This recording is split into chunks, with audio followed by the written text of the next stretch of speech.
Bienvenidos a un nuevo capítulo de Las Buenas Nuevas, mis amigos y mis hermanos en Cristo, en esta cita que Dios agenda cada fin de semana para todos nosotros. Muy bien, cuando nos unimos al Evangelio, apartamos nuestra vida para Cristo. Es lo primordial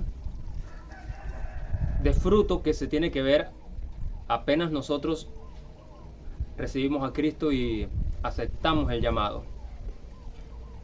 Nunca el Evangelio fue una manera de decir de que te va a ir bien. El Evangelio nunca fue como cuando tú te sacas la lotería. Ahora que acepté a Cristo me va a empezar a ir bien, como algunos profesan o predican. El Evangelio siempre fue primordialmente apartar nuestra vida para Cristo, como hablábamos el domingo pasado, que el primer método de santidad es apartar nuestra vida para Cristo. Esto puede significar empezar a servir y empezar a dar frutos en las cosas por lo cual Dios te está llamando. Y el Evangelio, cuando es real, cuando es genuino, siempre nos complica la vida, no al revés. El Evangelio no es que cuando acepto a Cristo la vida se me resuelve, sino al contrario. Cuando empezamos el camino del Evangelio, la vida se nos complica. Por eso Jesús dijo: yo no vine a traer paz, vine a traer espada, vine a traer contienda contra la suegra y la nuera, contra padre, contra hijo. Porque Jesús, la cruz, lo que hace es complicar la vida. Cuando Pablo empezó a seguir a Cristo, la vida se le complicó, igual a los discípulos. Así que, ¿por qué razón nosotros, los cristianos de hoy en día, contemporáneos, deberíamos decir que porque tenemos a Cristo, empezamos en el Evangelio, todo va a ser de color de rosas y todo va a ser bonito? Es al revés.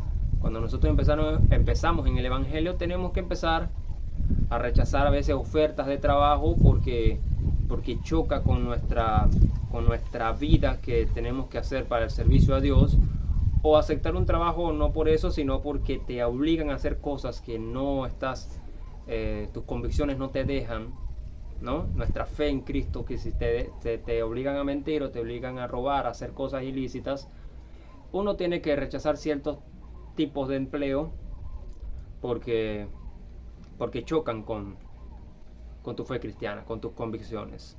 De la misma manera, apartar nuestra vida para Cristo es dejar de un lado las malas juntas, dejar de un lado morir a todo lo que éramos, y eso por supuesto trae complicaciones. Los amigos ya no son como antes. Habrán algunos que sobrevivan después de tú decir que ya no eres mundano, sino que eres cristiano. Habrán algunos que seguirán siendo tus amigos y habrá otros que simplemente se van a alejar, como habrá otros que por medio de tu testimonio se pueden convertir y este tipo de cosas. Pero nunca el Evangelio es para resolvernos la vida, sino para complicarnos. Dicho esta introducción, paso a decir lo que es el mensaje central del tema de hoy. Jesús, cuando fue enviado al cielo, cuando fue resucitado y fue llevado al cielo, los apóstoles o los discípulos se lo quedaron viendo. Pero antes de que Jesús se fuera, Él les dijo, no se vayan de Jerusalén, sino que esperen la promesa del Padre. Eso está en el capítulo 1 del libro de Hechos. Y luego de que venga la promesa del Padre, ustedes me serán testigos en Jerusalén, en Judea, en Samaria y hasta lo último de la tierra. Y en ese momento se fue. Y dice la palabra que ellos se los quedaron viendo hasta que desapareció en las nubes. Ahora bien, la promesa del Padre que hablaba Jesús era del Espíritu Santo que aún no había llegado a la tierra, que era el Consolador que Él dejó, que Él iba a dejar en ese tiempo. Y en el capítulo 2 del libro de Hechos vemos lo que popularmente conocemos como el día del Pentecostés, cuando se derramó sobre la gente y empezaron a hablar en lenguas y fueron bautizados por el Espíritu Santo y bautizados en fuego. Y a partir de esa promesa es que ellos podían salir a ser testigos en los lugares donde Jesús les dijo, porque antes de la promesa del Padre les había dicho que se quedaran en Jerusalén. Así que para las personas que misionan, que tienen que ir a lugares difíciles a predicar la palabra, yo digo que es debatible el asunto del bautismo del Espíritu, porque no es que no puedan predicar, no puedan servir, no puedan misionar si no están bautizados, pero así como le pasó a Eliseo con Elías, Elías le dijo 2 veces, quédate aquí, una vez en Jericó y la otra vez en Betel. Y Eliseo le dijo las 2 veces que no, porque Eliseo quería una doble porción del Espíritu, porque sabía de que si se quedaba en los lugares de evangelista donde Elías le estaba diciendo sin una porción del Espíritu, ese ministerio se iba a acabar pronto. Entonces yo digo que para que un ministerio evangelístico funcione, un ministerio misionero funcione, es necesario esperar la promesa del Padre, que a veces no se manifiesta tan rápido en algunos como en otros. Ahora, después de 6 capítulos, los discípulos todavía no habían salido de Jerusalén. Después de 6 capítulos, vemos que los discípulos todavía estaban quedándose en Jerusalén. Cosa que Jesús les había dicho que salieran. Ese era lo que llamo yo el plan A. El plan A de Dios era decir, ustedes me serán testigos en Jerusalén, en Judea, en Samaria y hasta lo último de la tierra. O sea, un mandamiento, una orden por las buenas. Y yo digo que Dios siempre llama a la gran comisión, llama a las personas a servir, llama a las personas, pero nosotros, el plan A de Dios como que lo agarramos por tardanza. Es como que bueno, sí, pero primero tengo que hacer tal cosa, ¿no? Déjame que primero, como el muchacho que le dijo al padre, déjame que primero entierre a mi padre y después te sigo. Y Jesús le dijo, deja que los muertos entierren a sus muertos. Tú ve y anuncia conmigo el reino de Dios. Y vean, cuando dice esto, no está refiriéndose a que el padre murió. En ningún momento dice que el padre había muerto. Era una manera judía de decir, deja que mi padre muera, lo entierre y después te sigo. Estaba diciendo, no ahora, en unos años después que entierre a mi padre. Y por eso que Jesús le dijo, deja que los muertos entierren a sus muertos. Pero ese es el plan A. El plan A de Dios es la primera orden que Él da. Y está en nosotros seguir esa orden. Seguirla sin cuestionar y aún sin entender lo que Dios está haciendo. Pero los discípulos y los apóstoles no obedecieron el plan A, los primeros 6 capítulos del libro de Hechos. Y cuando pasan los 6 capítulos, pasan las cosas que ellos hacían, lo que bautizaban gente. Pedro y Juan se enfrentaron a fariseos en varias ciudades. Y en ese momento que enviaron a Esteban a una ciudad, Esteban lo apedrearon y murió. Es el primer mártir que se conoce de morir por causa de Cristo. Y en muchas, o en un versículo, que los discípulos fueron apedreados, fueron encarcelados, fueron torturados, dice la palabra que ellos se sintieron llenos de gozo porque habían pasado esa prueba por causa del nombre de Cristo. Fíjate qué entregados que eran. Cualquiera que le pase mínimo algo menos que eso dice, oye, pero verdad que seguir a Cristo en el Evangelio es bastante fuerte, ¿no? Bastante sufrido. En cambio ellos se sentían gozosos. Dice la palabra que salieron después que los apedrearon, los escupieron, los torturaron, salieron gozosos del sitio. Oye, pero ve lo que nos hicieron por causa del nombre de Cristo. O sea, salieron como victoriosos aunque los habían torturado. Así que cuando torturaron y apedrearon a Esteban, dice la palabra que después de eso, ¿qué pasó? Empezó una persecución a la iglesia de Cristo. Y dice Hechos 8:1. Y Saulo consentía en su muerte, la muerte de Esteban, y en aquel día hubo gran persecución contra la iglesia que estaba en Jerusalén. Y todos fueron esparcidos, dice, por las tierras de Judea y de Samaria, salvo los apóstoles. O sea, vean, Dios usó una persecución para que puedan salir a los sitios donde Él dijo que les serían testigos. Ese es el plan B de Dios, por lo cual yo quiero hablar en los minutos que restan. Ese es el plan B de Dios. Les hablé del plan A. El plan A es simplemente la orden de Dios. El plan A de Dios es salir y anunciar el Evangelio. Salir y que le seamos testigos donde quiera que vayamos. Pero a medida de que nosotros posponemos y hacemos caso nimio a la orden de Dios, Dios siempre tiene un plan B para en estos casos. Ese plan B puede significar tanto como una persecución literal, como dice el libro, o como una situación que nos ayude a abrir los ojos y a salir a obedecer la orden. Cual sea que sea la orden que Dios nos haya encomendado, principalmente la de predicar. A veces, como dije ahorita, comenzando el mensaje, cuando entregamos nuestra vida a Cristo, cuando nos entregamos al Evangelio, la vida se nos complica, no se nos resuelve. Y cuando Dios nos da una orden de anunciar el reino de Dios en la tierra,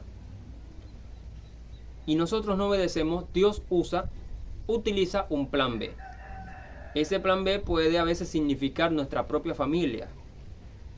Conozco hombres, ministros de Dios que están casados, 20 años de casados y están su vida normal, feliz de matrimonio, y apenas aceptan a Cristo, apenas empiezan en el camino del Evangelio, lo primero que se cae es su matrimonio. Porque es la prueba que a veces tenemos que pasar cuando creemos que el Evangelio es simplemente cuestión de nosotros y ya, cuestión de que nos vaya bien. Pero no es lo que Cristo dijo. Cristo nunca dijo: yo he venido al mundo a morir para que a ustedes les vaya bien. Dios dijo: el que quiera ser seguidor de mí, niéguese a sí mismo, tome su cruz y sígame. La cruz es sinónimo de muerte. Muerte al que dirán, muerte al pecado, muerte a posiciones materiales, si fuera el caso. El caso es que a veces nosotros necesitamos el plan B de Dios para abrir los ojos y darnos cuenta de lo que Él quiere hacer en nuestra vida. en la vida de los demás a través de nosotros. Si tenemos una relación que no nos deja seguir la orden de Dios, si tienes un novio o una novia que no te permite seguir la orden de Dios, bueno, Dios quiere que vaya a tal lado, Dios quiere que haga esto, pero bueno, por él o por ella no lo hago. Entonces Dios simplemente tiene que separar el trigo de la cizaña. Simplemente apartar lo bueno y apartar lo malo. Si Dios quiere que vayas a predicar a caseríos, a cárceles, entonces las personas no van por sus medios propios. Entonces a veces Dios tiene que ser un poco drástico. Por lo menos si Dios te está mandando a los hospitales a llevar la palabra, es conocido gente que tiene la carga pero no actúa de ir a los hospitales a llevar la palabra. Entonces Dios dice, bueno, ya que no quieres con el plan A, vamos al plan B. Y van y lo llevan, que tuvo un accidente, y lo llevan al hospital, que dure 3 meses allí enyesado, y ahí es que predica a los compañeros que están con él en camilla. Mi recomendación es que sigamos por Hechos 1.8. Hechos 1.8, ese es el plan A. Pero si vamos por el plan B, que es Hechos 8.1, que es al revés, es el plan B, y es más doloroso. Es una persecución de un tiempo que nos va a llevar a predicar el evangelio. ¿Te acuerdas Jonás cuando fue a Tarsis en vez de a Nínive? Si Jonás hubiese seguido el plan A de predicar a Nínive, hubiese ido y venido tranquilo. Pero no, él eligió el plan B. Tuvo que devolverse a Tarsis, se lo tuvo que tragar un pez, fue vomitado y después fue que predicó. El plan B es mucho peor que el plan A. El plan B de Dios es mucho peor que el plan A. Por eso es que cuando Jesús llama a predicar, a anunciar o a hacer lo que nos haya encomendado hacer, porque cada persona tiene su propósito que Dios le ha encomendado hacer en el área que Él ha querido. Pero si nosotros no obedecemos ese plan A por las buenas, lamentándolo mucho, Dios va a tener que usar un plan B. Y ese plan B a veces es doloroso, el camino es más largo, pero por más que todo nos ayuda a ser unos cristianos, digamos, tradicionales, unos cristianos aguerridos. Ese instinto animal que debe tener cualquier ser humano, Jesús lo tenía y creo que nosotros debemos tenerlo. Ese instinto animal para enfrentar los propósitos de Dios. Ese es el meollo del asunto. Ese es el plan B. Hay personas que obedecen el plan A sin más preámbulos y por consecuencia yo veo que les va bien. Pero no porque estén viviendo un evangelio light o porque adaptaron la palabra a su conveniencia, sino porque supieron obedecer de una manera la orden de Dios. Y por alguna razón no fueron perseguidos, no fueron torturados por las pruebas. Y a veces el camino se les va haciendo un poco más liviano. Sigue siendo angosto, pero un poco más, digamos, recto. He conocido gente así. Jóvenes que tienen mi misma edad y hoy en día están en varias partes, en Trinidad y Tobago, en Brasil, en Bolivia, y que les ha ido bien en su vida a causa de obedecer el primer llamado. Pero hay otros que cuando no obedecen a la primera, Dios tiene que ponerle entonces los patitos en fila para que puedan obedecer con el plan B. Y ese plan B no te gusta a ti, no me gusta a mí. Así que consejo que les doy es: prueben, obedezcan con Hechos 1:8. Pero si vamos al revés, Hechos 8:1, entonces arréglate, prepárate para un largo camino. Vean, la palabra apóstol viene del mundo secular romano. Los romanos eran muy agresivos para entender su imperio. Eran un gobierno dictatorial, un gobierno dictador. Y ellos querían implantar su cultura. Entonces, cuando ellos conquistaban una ciudad, enviaban a las embajadas culturales de esa ciudad a personas y se llamaban apóstoles. Apóstol no es una palabra que inventó el Señor Jesús. Lo inventaron los romanos. Y apóstol se los dijo porque si él les decía, ustedes serán mis patriarcas, no les dijo, ustedes serán mis sacerdotes, no les dijo, ustedes serán mis rabinos, porque si le hubiese dicho, ustedes serán mis rabinos, hubiesen pensado que se tenían que esconder en una sinagoga.